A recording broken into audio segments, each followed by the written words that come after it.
Prima che il video cominci vi faccio vedere questa maglia che mi è arrivata. La faccio vedere in maniera totalmente scazzata.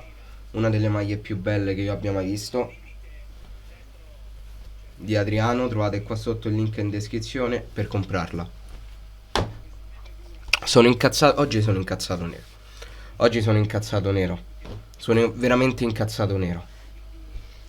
Oggi sono incazzato nero. Cioè, io ho aspettato 2 settimane per vedere questo.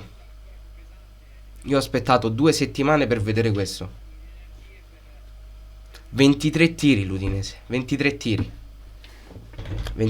l'Udinese. Sto al 79esimo. Questo video uscirà subito perché tanto... Che cazzo vogliamo fare? Cosa vogliamo fare? Siamo ridicoli. Una difesa orribile oggi.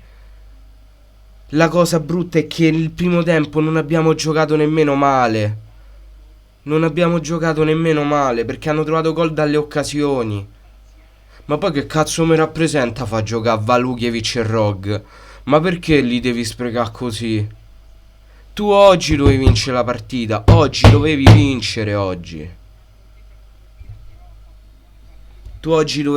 che la prossima ce l'hai con la Juve. E a Juve lo sai come vinci contro la Juve? Col cazzo, perché non vinci. Non vinci contro la Juve.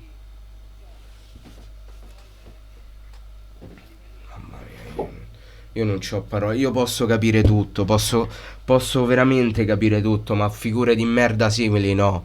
Cioè, ci è andata meglio all'andata, 5-1, 5 gol dall'Udinese abbiamo preso. Con tutto il rispetto dell'Udinese, ma sempre 5 gol da loro abbiamo preso. Tripletta de Beto, che quello manco su FIFA fa 3 gol. Siamo la barzelletta d'Italia, questo se meritiamo, perché siamo la barzelletta d'Italia. Guarda, stiamo a perdere 5-1, stiamo in 5 difensori. 5 difensori e stiamo a perdere 5-1. Ma dai, su, ma andatevene tutti a fanculo, va.